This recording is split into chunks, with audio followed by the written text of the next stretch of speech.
Welcome to the ThomaHawk Show. I am your host, Andrew Hawkins, joined by my guy, NFL superstar Joe Thomas. 11 NFL seasons, 10 as a Pro Bowler, 3 as a pain in my ass. Joe Thomas, how you doing today, brother?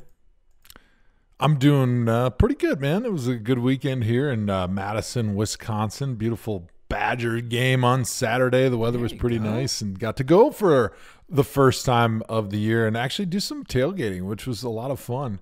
So wait a minute. Yeah, it was a great weekend. Did you just say you got to go to the Badger game for the first time? And do some tailgating, because I've been to plenty of Badger games this year, as you know, and we've seen the as you shows. remind our fans here on a daily basis how in order to get the team properly fired up, they got to make up Hall of Fames and put me in it. But no, this one was straight incognito, threw the hat on, got into the parking lot with the regular folks, slammed some Coors Lights, didn't have any 73 Kolsch's, had a couple Bloody Marys and a few snacks. It was great. It was a beautiful Saturday, and then spent the day with the kiddos watching some foosball, and of course, the Big Browns win, baby. 10-6. Joe, are you more famous in Wisconsin or Cleveland? Cleveland by far, yeah. Wisconsin, I'm like, hey, didn't you look tall enough. You probably played for the Badgers of basketball, right? And I'm like, yeah, I was on the basketball team. No big deal. We lost to Duke in the finals. Oh, man. I showed my son The Water Boy yesterday. We watched The Water Boy, and he loved it. My son is 7. Now, I had to cover his ears and eyes on a couple parts. Had to hit the fast forward button. I missed some. I'm not going to lie. I felt like a bad dad on a couple of them. A couple parts that I forgot were in there. Snuck up on me. Wasn't quite ready with the button. So that led to a couple more conversations for a 7-year-old. But the end result was he loved the football, and he loved Bobby Boucher as a linebacker. And then afterwards, he asked me if it was a true story. To which I told him, absolutely. Don't be ridiculous. Of course. It was a documentary. Anyway, interact with the show on Reddit, Instagram, and Twitter at ThomaHawk Show. Join our Facebook group, ThomaFlock. Drop us a voicemail at 440-628-1376. Our favorite parts of the show. Check out the video. We do a YouTube episode, this episode right here, on Uninterrupted YouTube page.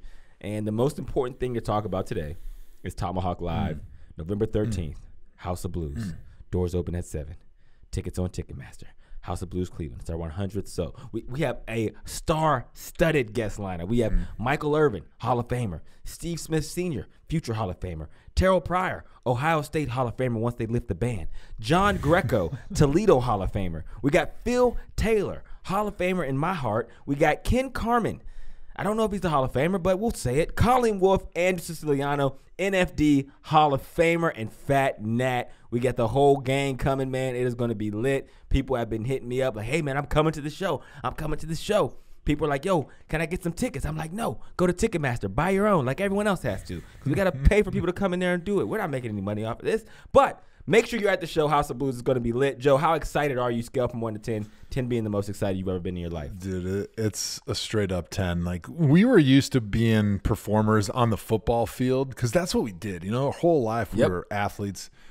And now we're going to be entertainers on a stage. Like, transitioning from being a football player to being an entertainer on a stage is every athlete's dream, right? They always say that musicians always wish they could be athletes, right? Remember, you always hear about like the hip hop guys and the, all the different artists that always say, oh, I wish I could have been like really good at basketball or football or whatever. And dude, we're living the dream. We are. We're in both a buckets couple of now. Schmucks that are going to be selling out the House of Blues in Cleveland. And speaking of, I already had to shut the faucet off 2 ticket requests for the House of Blues show because I had so many people in Cleveland hitting me up saying, hey man, can I get some free tickets? And at first I was like, yeah, no problem. We got plenty of tickets. Like, I can give them out.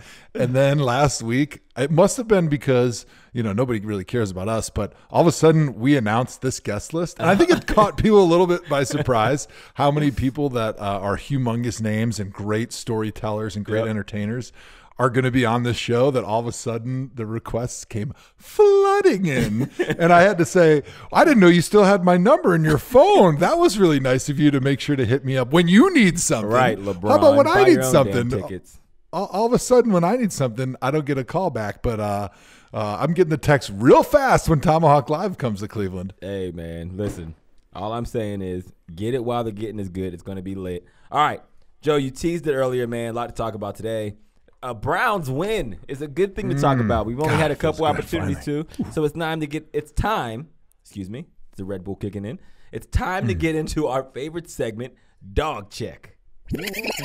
Dawg Check. All right, Joe. Did you watch the game today?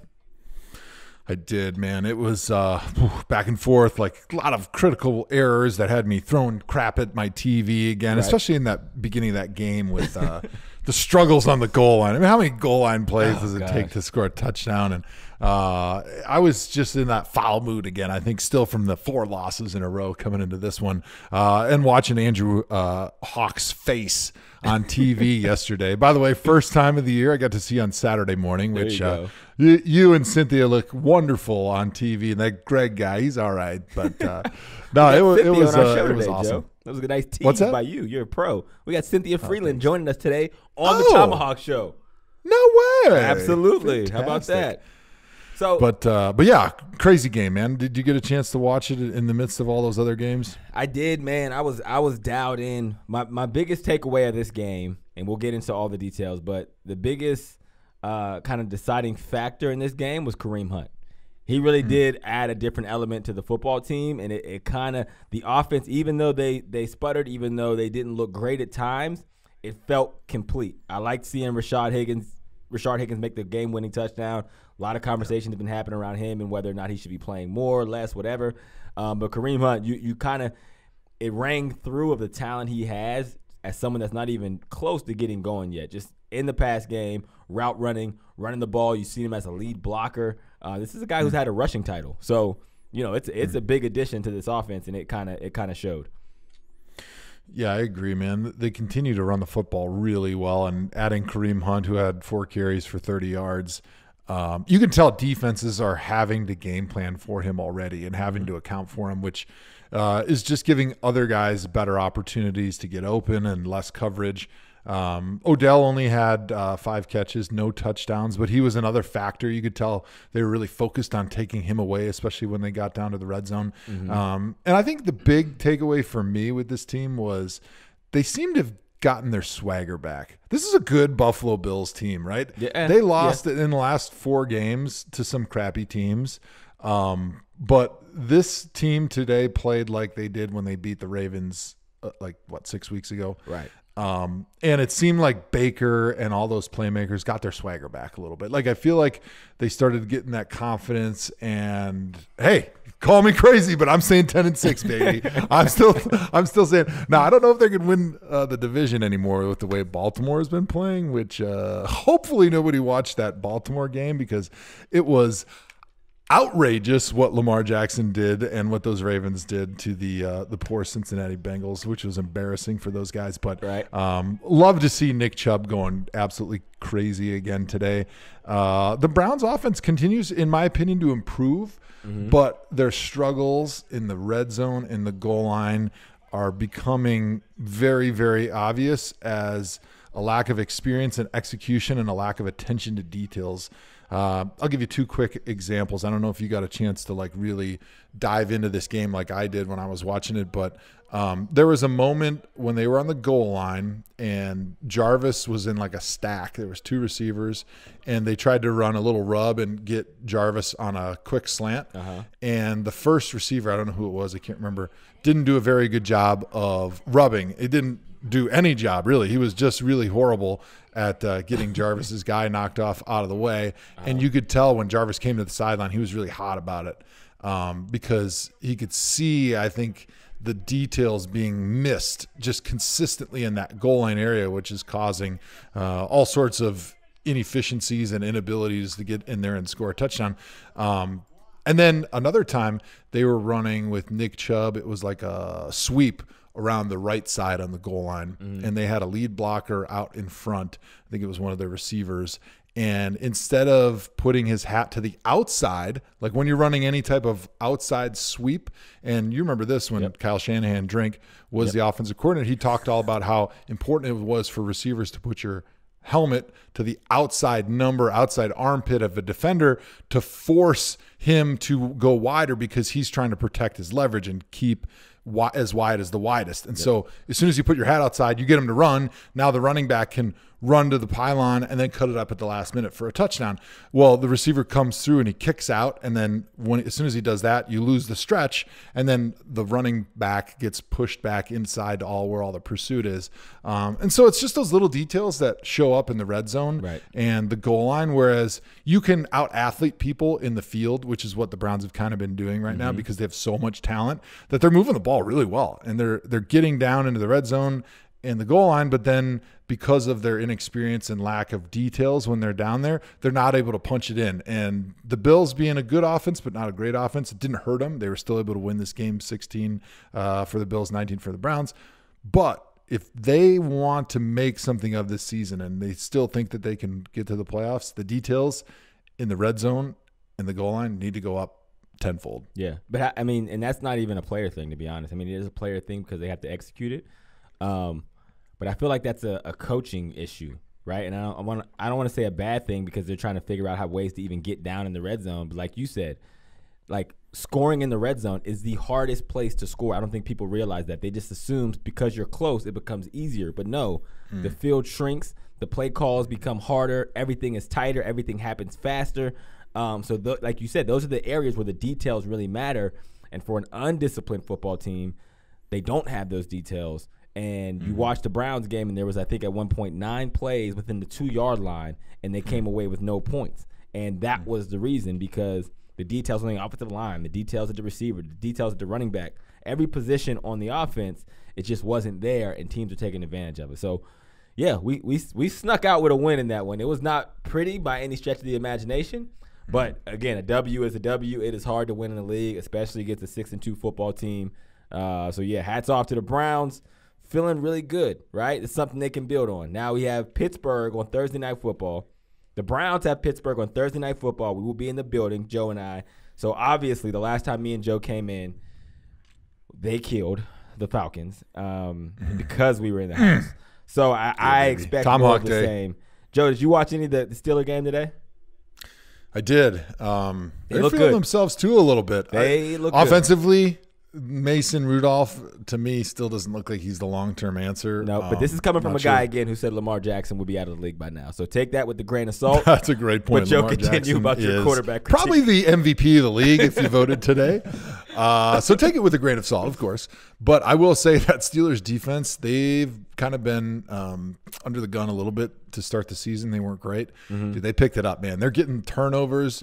And when you're a defense, if you can get steady 2-3 turnovers every week, that's a defense you can win with. I don't care what happens on the rest of the time when they're out there. When they're getting turnovers like that, that's a team that can win because they're getting turnovers, they're scoring touchdowns on defense, they're getting sacks.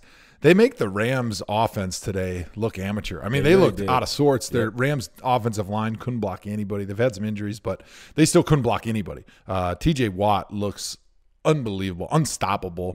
Right. Makes me a little nervous for next week because our tackles have continued to struggle this entire season. And so that's going to be one of those matchups to definitely watch going into the Thursday game because he's a beast. Yep. And, yeah, man, it's going to be a great test for this offense to kind of see where they are. Great measuring stick because the Bills' offense is good. Or, excuse me, the Bills' defense is good. Was good. But the Steelers' defense, in my opinion, is another level up.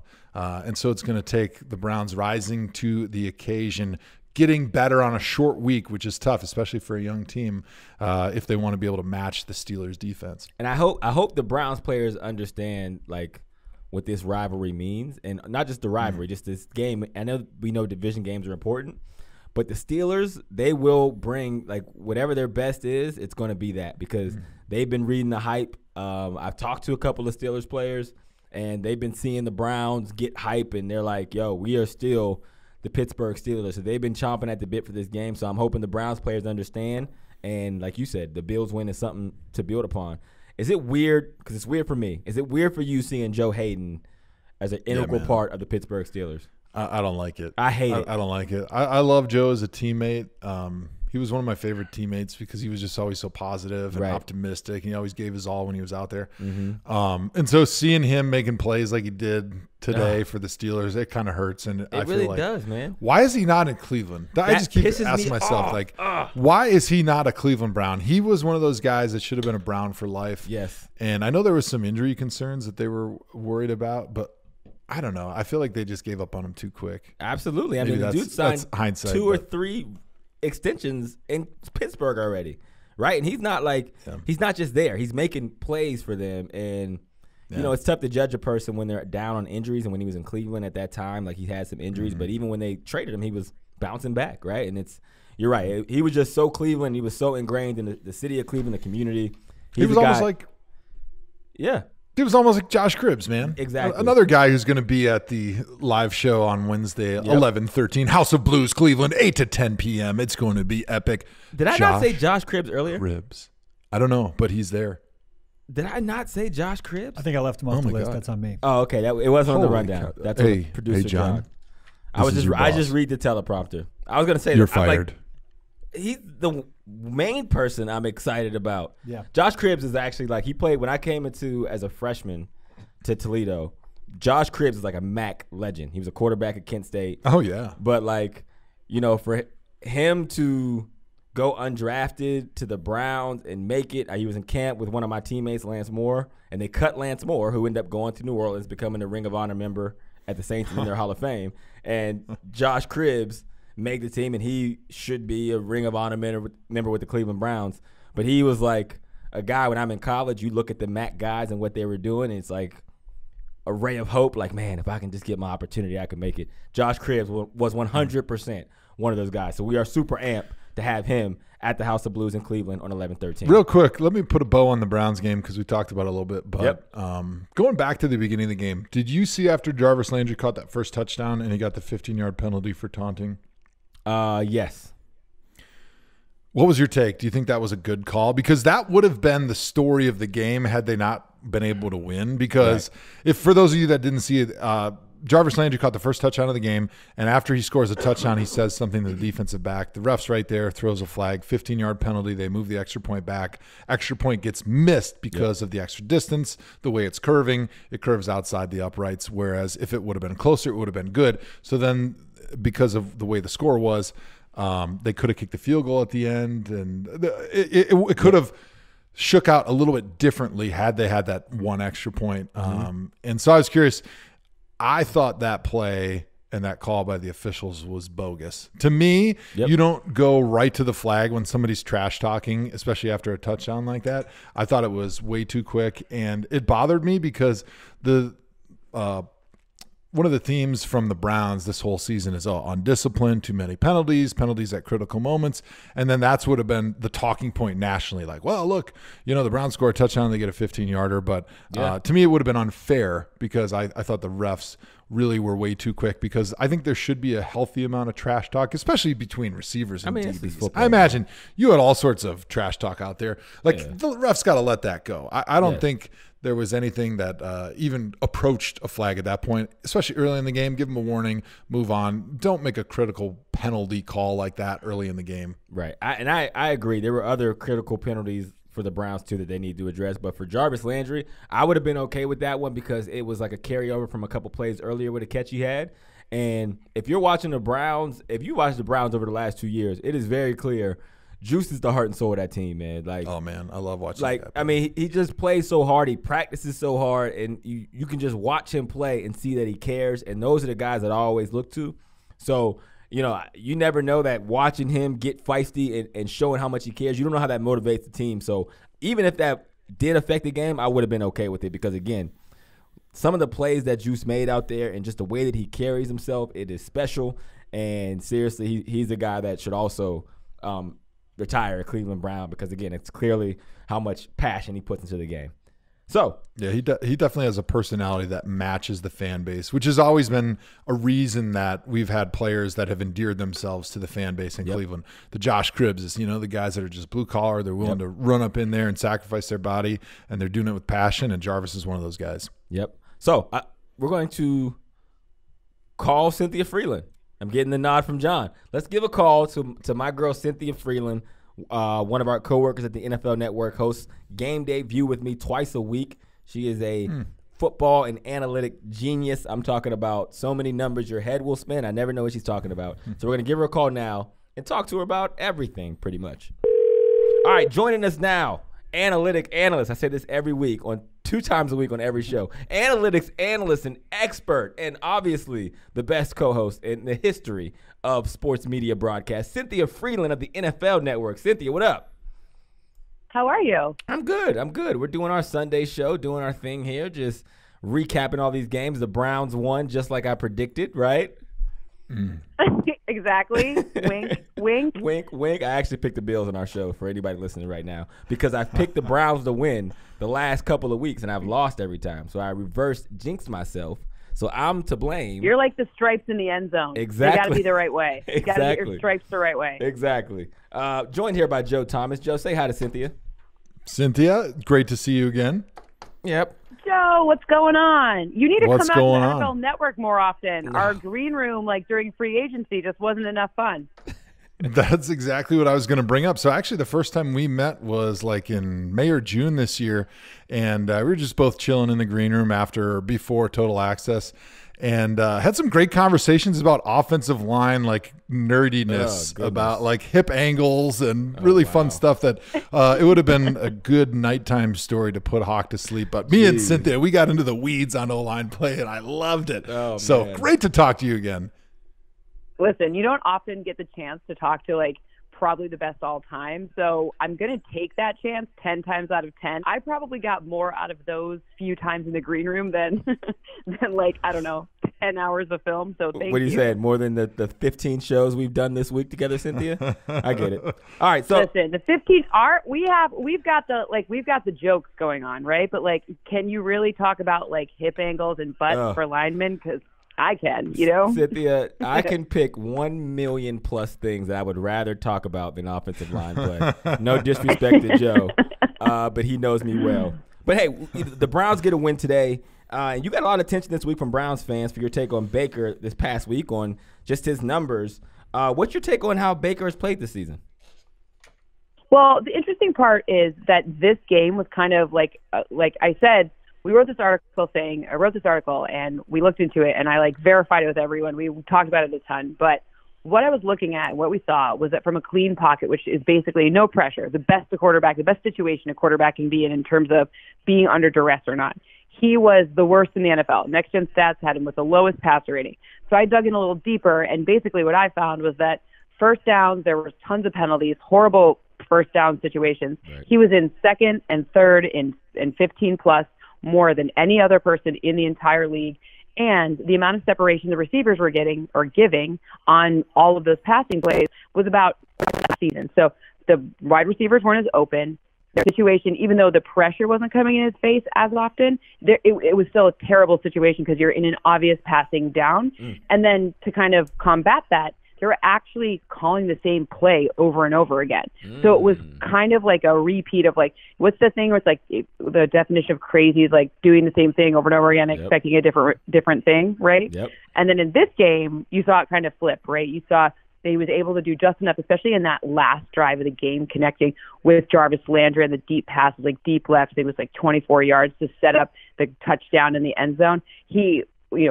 The clean pocket rating was over 108, so a significant increase from the weeks prior. We saw some different play call. We saw a little bit more separation, and you saw Baker be able to do just enough to be able to beat the Bills.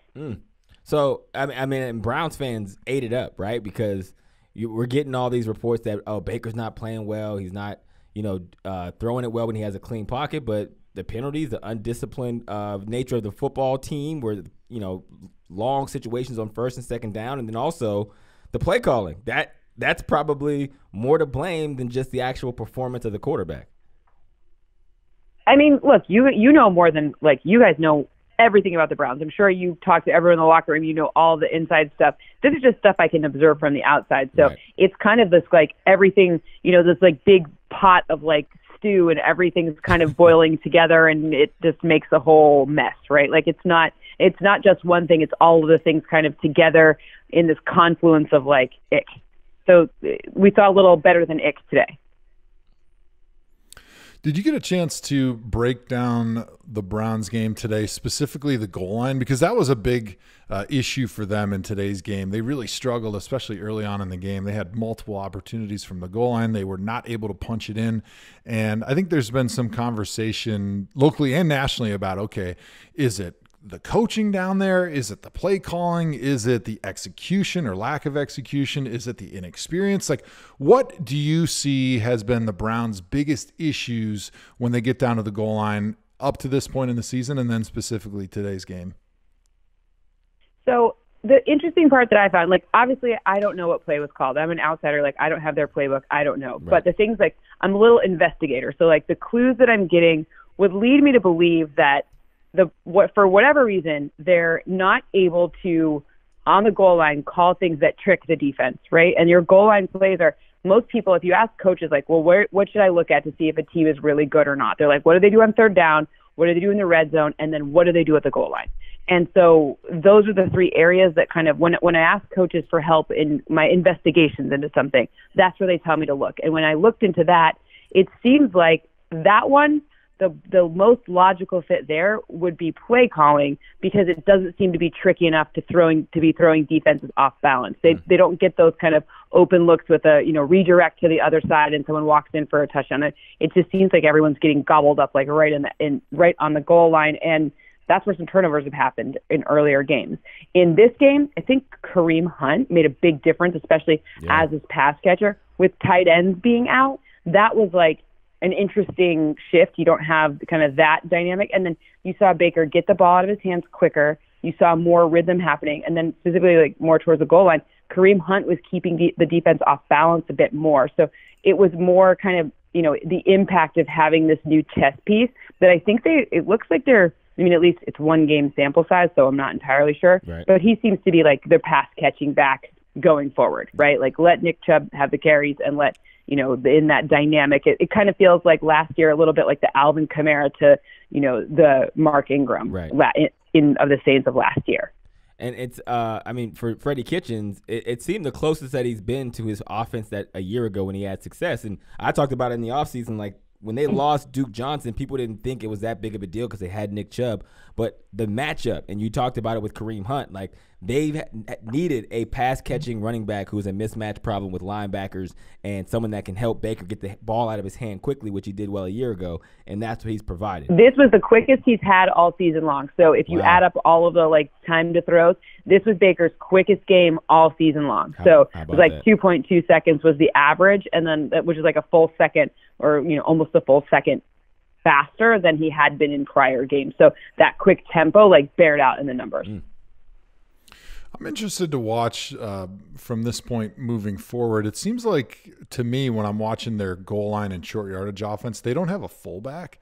And I think that's been hurting them a little bit because instead of when you have a fullback, a lot of times you can try some of the direct runs and you have a better opportunity at just going downhill on people. And without that fullback, I see a lot of slower developing plays along the goal line. Like they ran in this game a couple times where they were pitching it to Nick Chubb and he was trying to get outside and circle the defense, which in the open field, that's one of those runs where it either goes for -2 or maybe 20 yards. And I don't think it really fits well on the goal line. And I'm interested to see now that Kareem is back, if they're going to try to either put a tight end back there and get some more of these direct runs or maybe just start spreading them out. Like I think that almost might be their best option moving forward is instead of trying to get a bunch of people packed in the goal line in those short yardage areas where they've struggled, look at all these weapons you have. All right, let's just spread them out and then just pick a side. Like, okay, we've got Kareem Hunt and Jarvis Landry and Odell Beckham and Nick Chubb. Like, these are all guys that are going to win their one-on-one matchup. So maybe instead of getting the closer you get to the end zone, the tighter you get with all of your people, maybe let's just keep them spread out. Like I remember watching Peyton Manning when he was back with the Colts, and I can hardly ever remember them getting into like a goal line short yardage offense because they didn't really play with a fullback. But when they got down there, if they were looking for a quick hitter, it was like a trap, or it was a halfback dive. It was something that would happen really quickly, and they didn't try to bring everybody in because they knew that if the box ever got heavy, they could just throw it to somebody on the outside one-on-one. So I'm interested to see how the evolution of the Kareem Hunt utilization continues to move forward. No, absolutely. Yeah, I mean, I totally agree with you on that. I think that's really interesting, and I also think so.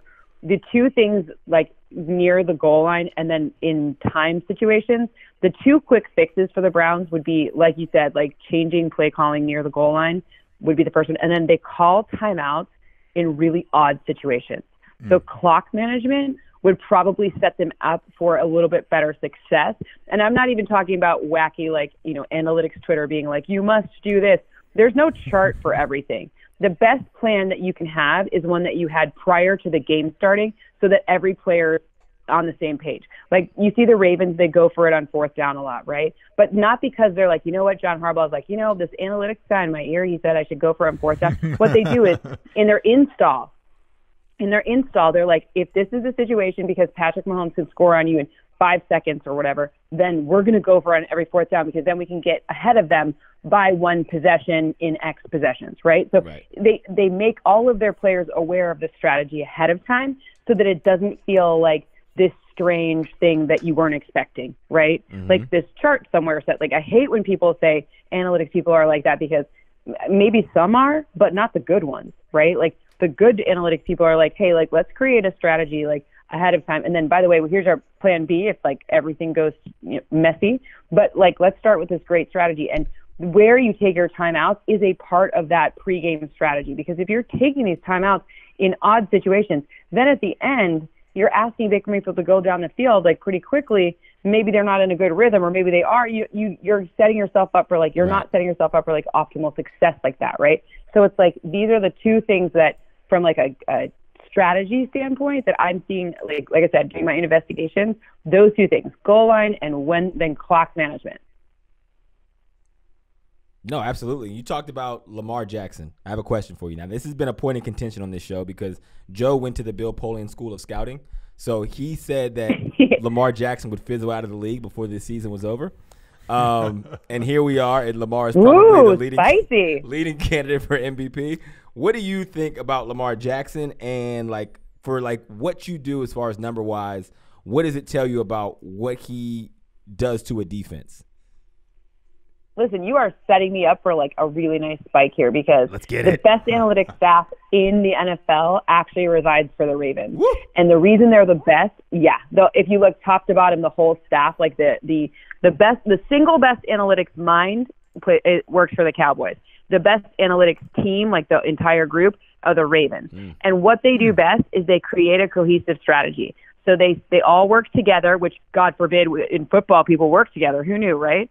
And they work together to create a strategy that works. Like you bring Greg Roman in, and then you bring in the right pieces to surround this talent, because this is the type of offense we're going to run. This is the type of defense that we're going to run. We're going to get rid of C.J. Mosley. We're going to get rid of, we're going to change Preston Smith going to Green Bay. Like, we're not going to pay for these people. We're going to, double down on our defensive backs or whatever it is. And they create a cohesive strategy. Like before the season, they were either going to win 3 games or 13, right? They weren't going to be 8-8. Right. So it's creating a cohesive strategy for the pieces that they are. And Lamar Jackson changes things because you can't plan for Lamar Jackson the same way you plan for Aaron Rodgers, right? You can't plan for this offense the way that you plan for, and I say Aaron Rodgers specifically because he's really good at improvising because they're not doing the same thing. Lamar Jackson isn't improvising like Aaron Rodgers with that like crazy, like you never know what he's going to do, right? It's Lamar Jackson's like he's going to look to run. Yep. And he's going to look to run, and he's also going to look to pass, but like he always can run. So he's going to do that, so it's Greg Roman setting him up for success. And that's why you see 2 touchdowns to Mark Andrews this week, right? Yeah. Because that was the design. You knew Mark Andrews ahead of the season. Mark Andrews, because I did sidelines for the Ravens ahead of the season, and Mark Andrews ahead of the season, I'm like, he's going to be their leading receiver, 100%. Wow. And I'll be damned. You were right.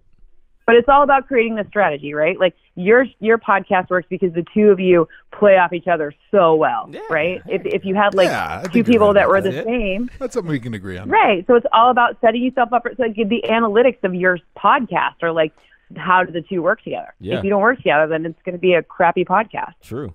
And some would argue that it's a crappy podcast. But no, not anyone on this podcast. Not anyone listening. That's what I'm talking about.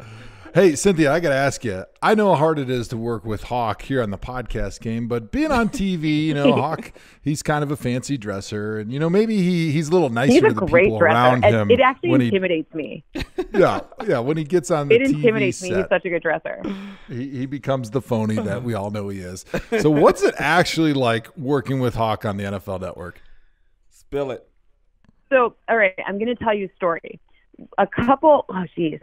When they first told me that, when we first were like talking about this show, which by the way, I hope I don't get in trouble for saying this. Like, they didn't tell us what the name of the show was. They didn't tell us like literally anything. So it's a show about game picks. That's kind of like the direction that we got. Right. So the first day we got into the thing, we're sitting here at a rehearsal, and both me and Hawk look at each other. We didn't know the name of the show. Hawk's like, "Hey, what's the name of the show?" Like, we're about to start and we're about to like introduce it. He's like, just a question. Like, what's the show called? Are you serious? Literally a day before it goes on, like live television. Like we didn't know. I didn't know either. It's like nobody knew, and I was too chicken to ask, so it was pretty funny. It's like, hey, you guys should meet each other and also learn the name of the show. We're on in 5, 4, 3. All right, so it was incredible. And by the way, your IFB, your audio is not going to work. So yes, you know what? Exactly. Enjoy. Our audio never works. All right, so Cynthia, by this point, you are familiar with the catchphrase game. We have actually a clip of you getting introduced to the catchphrase game. Can we play it? Go ahead. But they're taking off against an incredible defense that Robert Saleh has, firing on all cylinders, and we know Papa don't play that. So I got the 49ers getting the easy W here. He does? Yeah, Cynthia was like, what the hell are you talking about? Like, she's looked at me before like, this dude is a yahoo. In that moment, she was like, okay, someone needs to take his mic from him. Did Hawk warn you guys? This just got so much better because he finally we finally are playing with each other. It's way more fun that way. Did Hawk warn you before the first time that he dropped one of those catchphrases? No. I mean, I was aware that there was like a catchphrase thing, but I didn't know that like it had to be. I didn't know the rules, so like I didn't know it was going to be like on every that you had to do it on kind of every broadcast. So I didn't quite know all of the rules. So the first time it kind of came, I'm like sitting here like, Papa don't play. It was so funny. Yeah, I didn't warn him. I was just saying random dumb stuff week in and week out. And I'm sure they're all like, I mean, that's fantastic. Like, what is he talking about? And that one that was the straw that broke the camel's back. So the catchphrase is on brand for Hawk's normal stupid stuff that he says is what you're saying. Yeah, it was just regular. No, I love it. All right, so now I almost this week made Steve Smith fall out of his chair with the catchphrase. You by did. the way. I don't know if you saw that on Twitter, but the when I dropped the cucumber was scientist great. one, he lost his mind. And they know that we play the catchphrase game because Colleen's usually getting in on it. And he's chuckled before, but this one really almost killed him. No, this one killed me too. And our producer got in my ear when he first said that when Hawk was like, I'm no cucumber scientist, and our producer gets in my ear and goes, what? Well, watching you this week, Joe, and watching Steve Smith laugh uncontrollably for like a minute and 30 seconds, I thought to myself, this is when we're all going to get fired, because there's no way they're going to just let him do this for a minute and a half on their biggest broadcast of the season, and we're just making big jokes out of it. But that leads me to our next I love it. It's time to choose our catchphrase game. We're actually going to choose this one in our live show on Wednesday, but here are the early favorites. First off, can we get a commitment from you right now, Cynthia, that you will use the catchphrase once in? Okay. Yes. Love it. She's in. I don't even, come on. It's a given. All right. It's a given. So I'm in. I love it. So Cynthia's in. So here are the early submissions. We're not choosing tonight. We're going to choose at the live show in Cleveland on Wednesday. But the submissions early on, the early favorites are, they're on the gravy train with biscuit wheels. That's number one. Number two. Okay. Fighting like two dogs in a bathtub. That's number two. Okay. C, he's playing like someone sneezed in his Cheerios. It's getting weird, I know. I don't even know if PETA will let us use this fourth submission, but there's a lot of ways to skin a cat, but only one way to stuff a turkey. Oh my gosh, I love that. The early. Wait a minute. That's my favorite. Here's my only asterisk there. Do you think maybe because of the turkey reference, maybe like push that back a week or two to like get the smart. Thanksgiving theme really nailed in there? That's smart. That's why we bring you on. That's why we the bring only the brains smart on. one out of the three of us. Me and Joe are just straight bronze. No, I'm just saying because then you've got because that's a real winner. That is. But you don't want to shoot your shot too early because it's like almost turkey time, you know? You're exactly right. So asterisk put it there. That's going to be the following week's catchphrase game. You can lock it in. And we will pick this week's on Wednesday, and Cynthia will join us. All right, Cynthia, we appreciate you joining us. And for your first interview on the ThomaHawk Show, long time coming, and we truly appreciate you taking the time. Thank you so much for having me. Yes. And by the way, can you get some sleep, please? I feel so bad for you. I think I saw you at like 7 a.m. What are you still doing? I know, man. Imagine what my kids think. They have no Hardest idea working man in show business. Hardest working man in show business. The Cynthia, king of digital media for a reason. Hey, you got to give us one thing, Cynthia, before you go. You got to give us our tagline. You got to say, Joe Hawk yourself. Joe Hawk yourself. Oh, money. One and done. Well Killed done, it. Cynthia. All right. Appreciate you joining us, Cynthia. We'll talk to you soon. Thanks a lot, Have a Cynthia. good night. All right. Shout out to Cynthia Frelund for joining us, man. We actually do have a lot of fun week in and week out. We do a show every Thursday, every Saturday on TV, and every Sunday, Game Day View. So check us out. Check your local listings for everybody and catch the ThomaHawk catchphrase. Somebody tweeted me last night. They watched the re-air of our show yesterday, and he tweeted me and he said, hey, at Hawk, you got to pay credit to Joe Thomas for that pickle line. That wasn't yours. You stole it. And I'm like, oh, you must be a big fan of the ThomaHawk Show, bud. Appreciate you calling me out there. All right. Yep. It's time for another edition of Am I Tripping?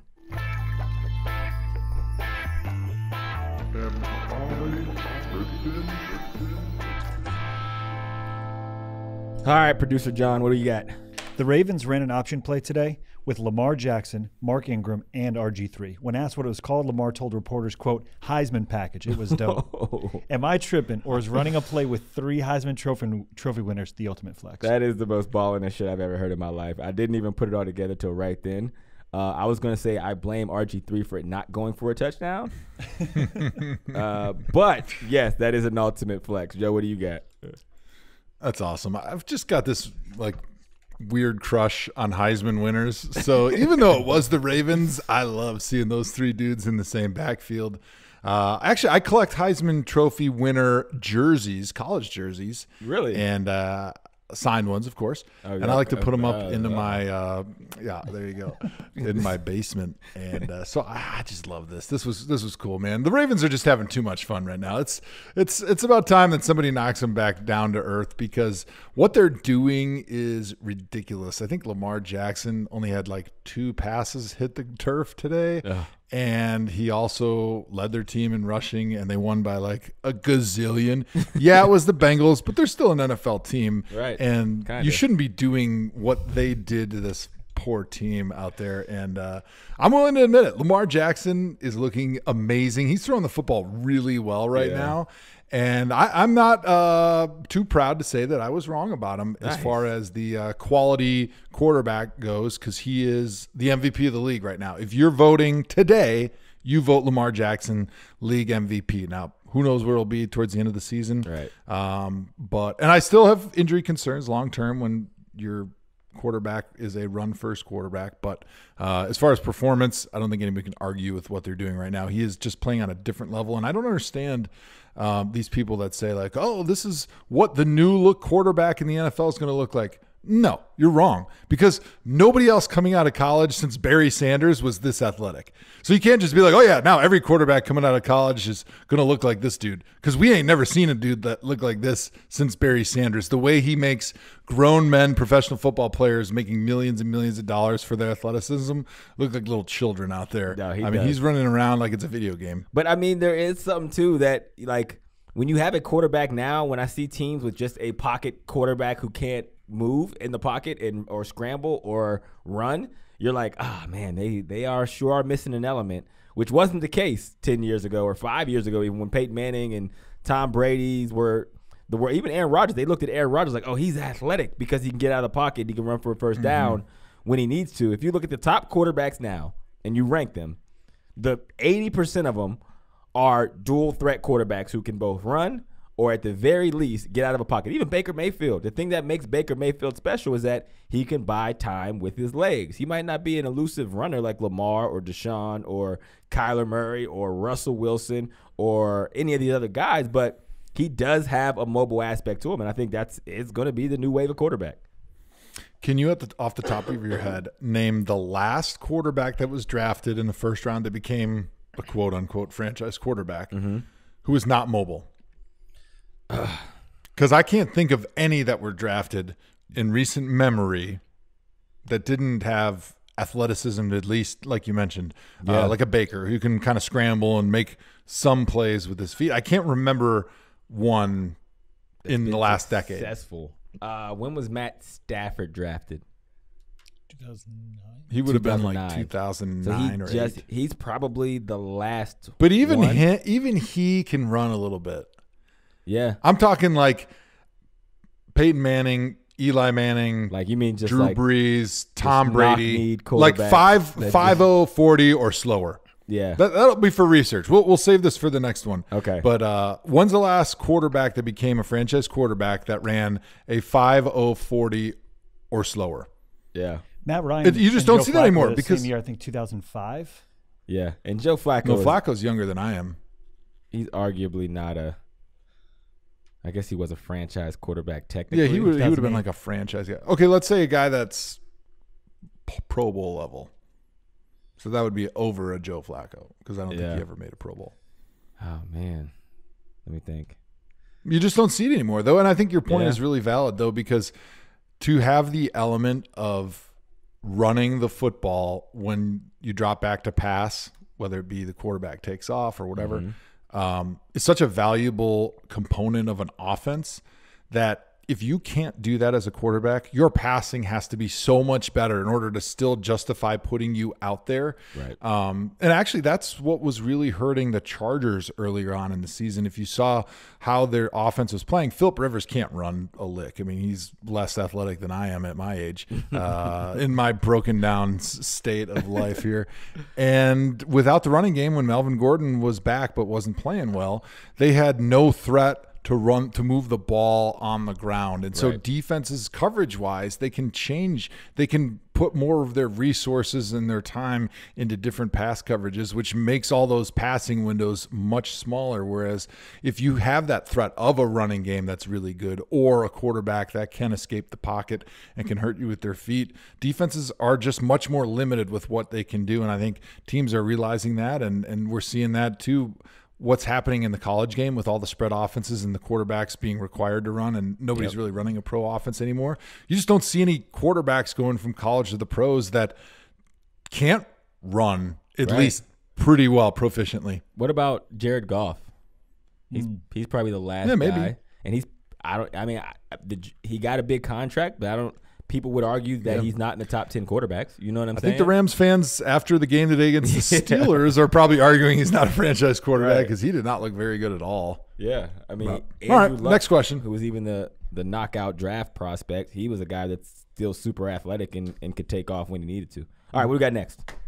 The Browns released Jermaine Whitehead after he threatened fans on Twitter in one of the all-time Twitter rampages an athlete has ever had. You absolutely hate to see it. Am I tripping, guys? Or should players simply stay off Twitter during the season, especially after a loss? Yes, absolutely. That was my motto when I played. When I was a kid, my brother obviously played in the NFL. He played with the Bengals. The Bengals back then were like the Browns in the worst years you can think of. The Bengals back then were like the Bengals now. Right, so I was 12 years old. Let's go full circle. The circle of life. The internet was new, and I'm like, oh man, my brother's in the NFL. It was the most awesome experience ever. A lot more fun than when you actually play in the NFL with somebody really close to you playing. And so I would look up everything on my brother. I would Yahoo him every day because Google wasn't the thing back then. Yahoo was the search engine of choice. So I would Yahoo him daily, and I would find these message boards from Bengals fans, and they would be killing my brother. right? Like, because the team was so terrible, right? That everybody, the terrible team, everybody sucks. So they would be just murdering my brother on the internet. So when I got to the NFL, me remembering that and how pissed off it made me as an 11, 12, 13-year-old, I completely stayed away from it. Like during the season, I would essentially just cut it off. Like bad games or good games too. Very rarely would I even cut it off in good games because I just did not want to care about what anything anybody had to say. It's just becoming harder and harder as it becomes more a part of society that players are young. They're 20 years old. They've had social media since they can remember.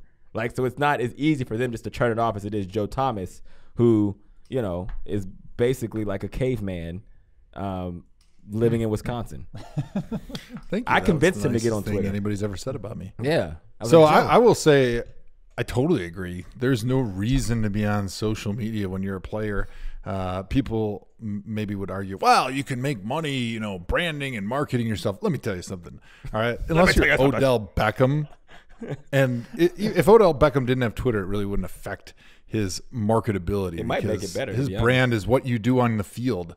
Like as a football player, you're making millions for what you do on the field, and you're making single thousands off the field marketing. So just to give up that small pot of marketing dollars that you're making by giving up social media, you'll probably play so much better that you'll make tenfold on the field more than what you're giving up in the marketing dollars off the field. And there's two problems with social media when you're a current player. Both big problems. One is you read what people say about you when they're saying good things, and then you get your head too big, and then you forget about all the work that it took to get you where you were. And so you kind of let your foot off the gas pedal a little bit because then you think you're better than you really are.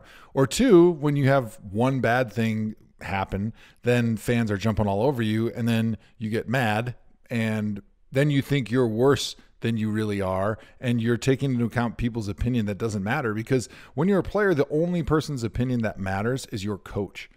You're trying to please your coach. He's the one that tells you exactly what he wants to see from you, and that's the person that you need to listen to, because the guy that's sitting at home on the couch really doesn't know what your responsibilities are and what your role is within that team. And so listening to what he has to say is only going to poison your mind further and keep you from going out and doing your job to the best of your ability. So unless your coach sucks.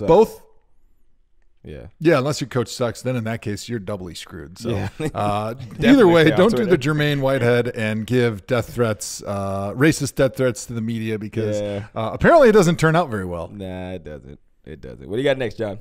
The Jets beat the Giants in one of the ugliest, saddest pro football contests in recent memory. These teams are combined 4-15.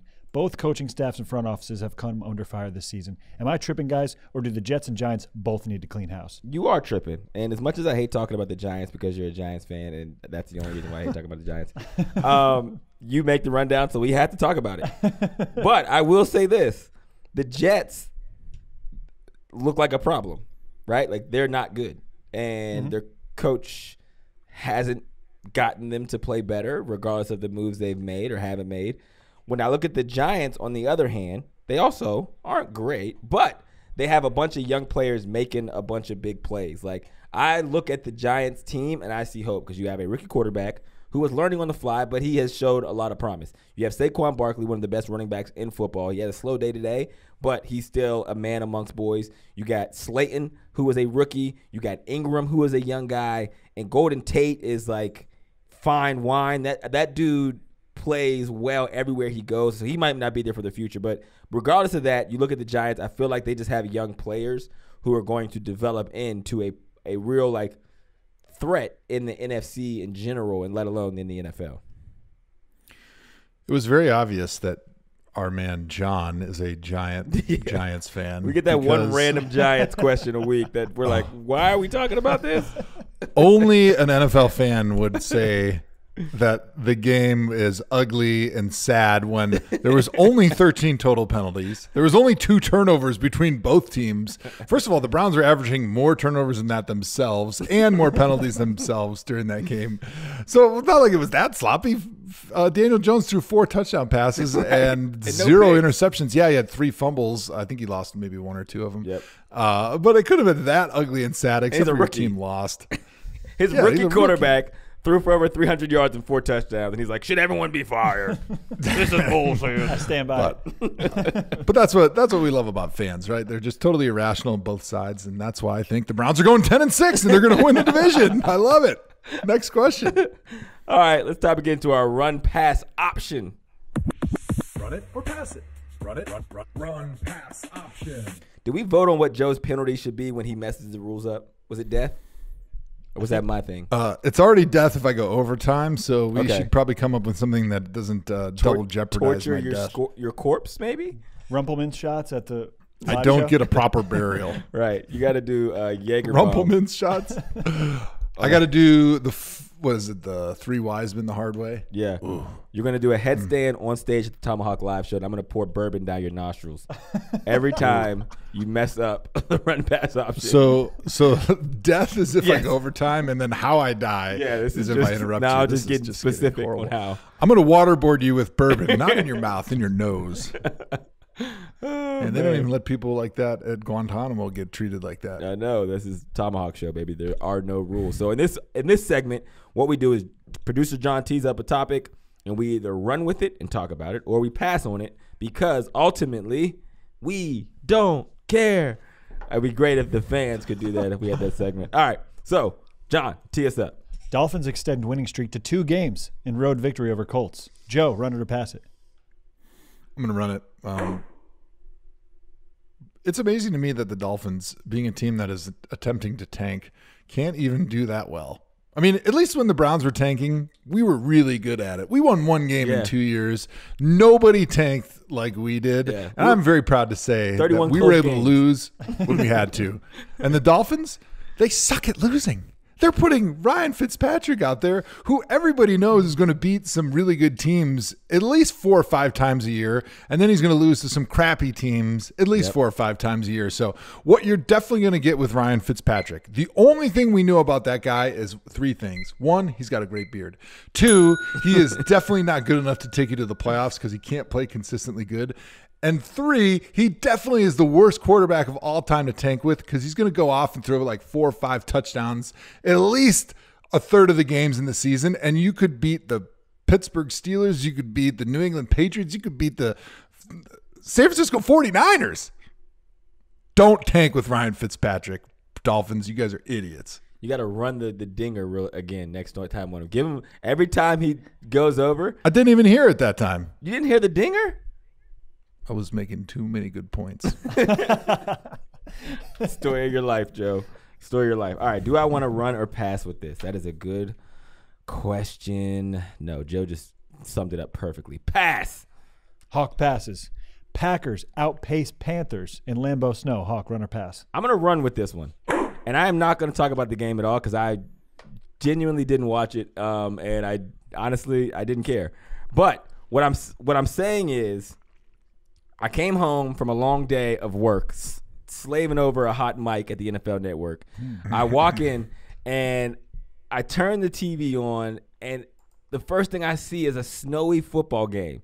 And the number one feeling that rushed over me was like, thank God I don't play in the NFL no more. I hate cold games. I hate snow. I made my wife turn the channel because it gave me anxiety watching receivers try to catch the football in the snow.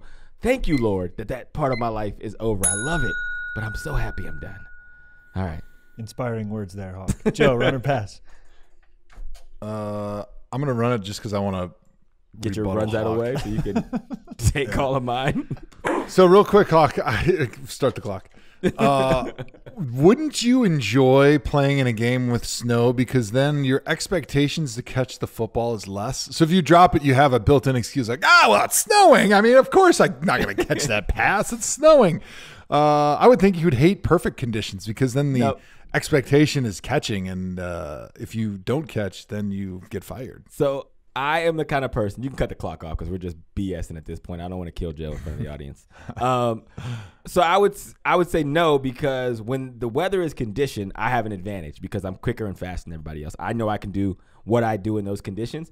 And more importantly, there's something to look forward to, as in if I perform well the way I know I can in conditions, there's another contract. If every game was snowy and I did have the built-in excuse that, the weather was shitty, I would be like, I'm already making the money for this season, and clearly I'm not going to have any stats to go further.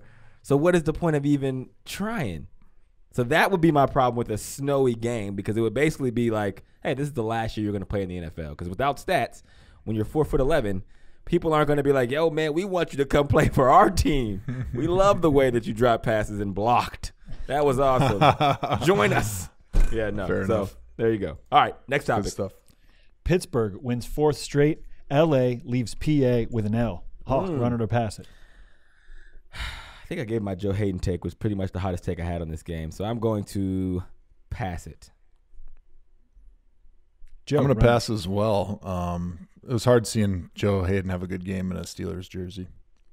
Chicago bears down in 2013 win over Detroit. Hold on. Run that back. I'm going to run it. Oh, we iced the kicker.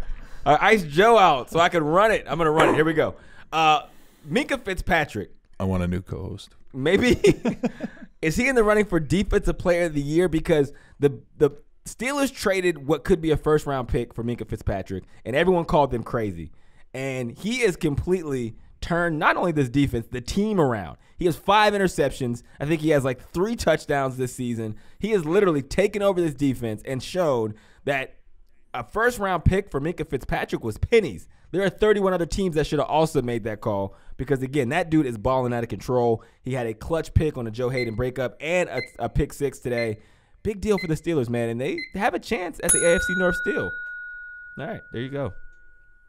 How many runs I got left? 1 left. All right, good. One good. per. Good. Chicago bears down in 20-13 win over Detroit. Joe, run it or pass it? Pass. Matt Nagy for Coach of the Year. 1 week after he was getting fired by everybody. Hawk, run it or pass it? I am going to pass it because Jeff Driscoll played. Fair enough. All right. Titans toppled Chiefs in Tennessee shootout. Hawk, run it or pass it? Pass. No reason. I'm gonna run this one. Brian Tannehill, all of a sudden, franchise quarterback in Tennessee. I don't know. Maybe it really was the Marcus Mariota problem, and that's why they couldn't win down there in Tennessee, because the defense is pretty solid. Offense, not too bad either. But the sad moment of this game, on a serious note, was my man Mitchell Schwartz went out with a knee injury, and it broke up his streak of like 7,000 or 8,000 consecutive plays. I know it was something that he talked about. I know it was something that he was thinking about. And although I'm going to be honest, I didn't want him to break my record. I definitely wanted him to get over 10,000 snaps. And it was hard seeing him have to come out, especially for an injury that knocked him out for a few plays, but he was able to come back. Oh, okay, so we can make fun of it then. That's what I was for. You only get one stab at consecutive snaps record during your career because it takes so long to put together. And so they lost, and I know he's having a tough night. And we're thinking about him right now. Tough day. Yeah, that was like a weird way of saying I'm happy that my record was still in place. Yeah, I mean, definitely I would be a big liar if I said that I wasn't happy my record is going to stand for at least another few days. But I was so hoping that I was hoping that me and Mitch would be the only 2 guys over 10,000. Yeah, if there was another guy, but you'd much rather be the only person over 10,000, correct? No, I'd totally be okay if it was me and Mitch, as long as he didn't have more than me, because I'm super competitive about that stuff. 300. I know how much pride I had in my record, and I know he had a lot of pride in his streak. And so having him go down, I know that was a tough one. One of the best tackles in football, Miss Schwartz. Get well, brother. Hope everything's good. All right, what we got next? Hawk, you have 1 run left. Okay. 2 games to choose from. Desperate Falcons defeat Saints 16-9. Dan Quinn lives to coach another day. Let's run that one. I picked the Saints to win this game 34-13 because the Falcons are terrible, right? And people were talking about Dan Quinn being fired in the bye week. They didn't do that. Then all of a sudden, the Falcons look like a completely different football team in an away game, and they literally beat up on the New Orleans Saints. I don't know if it's a Falcons thing. I don't know if it's the Saints thing. And I don't know if Arthur Blank actually wants Dan Quinn's team to play well the rest of the season, because I feel like they're going to fire him no matter what. So I'm just perplexed about the entire situation. But shout out to the Falcons. I've been giving a lot of crap to Dan Quinn. Clearly, the players love him because they were giving top effort.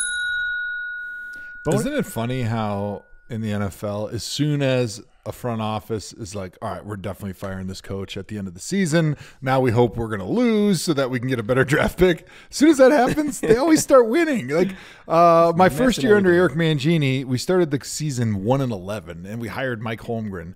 And as soon as we hired Mike Holmgren, we won the last 4 games of the year. We were 1-11 going into week 13, and we won the last 4 games of the year. Totally meaningless. All it did is ruin our draft status.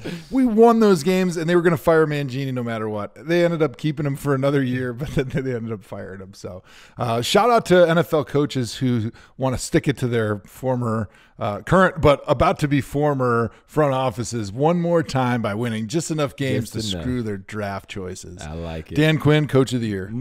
He's up there right now with Matt Nagy. Can't forget about Zach Taylor in Cincinnati, also Coach of the Year. Yeah, you got to win a game first. Really? But he'll probably go beat the Patriots if they play him. Right. All right. Well, that does it for Run Pass Option, right? Run Pass Option is complete. Now it's time to talk ThomaHawk catchphrase game. We talked about it a little bit with Cynthia. We got some pretty funny options. We're going to kick. There's multiple ways to skin a cat, but only one way to stuff a turkey. That's going for Thanksgiving week. That is amazing. Probably going to be the nail in the coffin of me and Joe getting fired. Other options, Joe. We have, oh, man. Now, that's a spicy meatball. I have a feeling that that's a John submission. We have zip it up and zip it out. You can take that to the piggy bank. Doesn't look like Santa's coming down his chimney this year.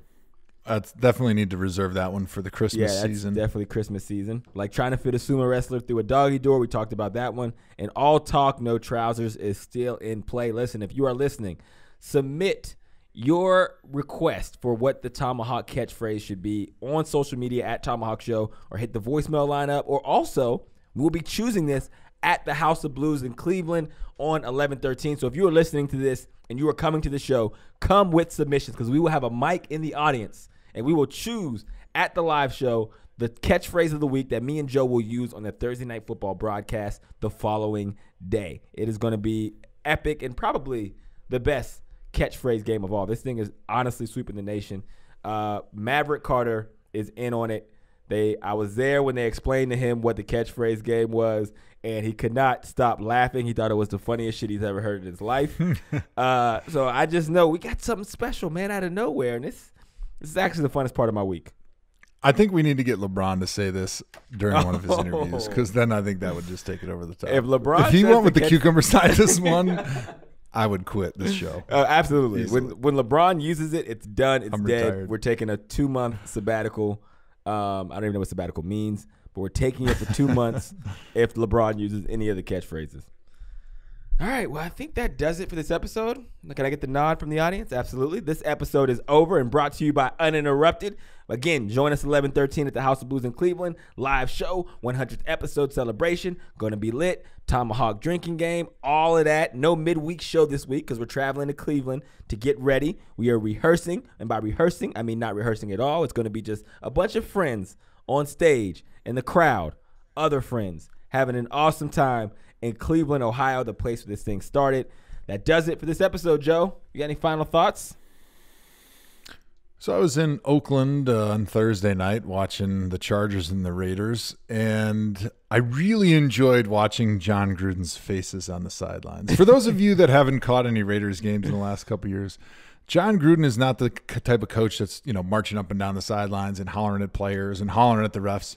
He just stands there on the sidelines and gives these amazing emoji faces at the camera. And I'm wondering to myself, does John Gruden use photos of himself as emojis when he texts? Think about that one. That is a good one to think about. Things that make you go, All right, well, that does it for the show. Cynthia, take us out.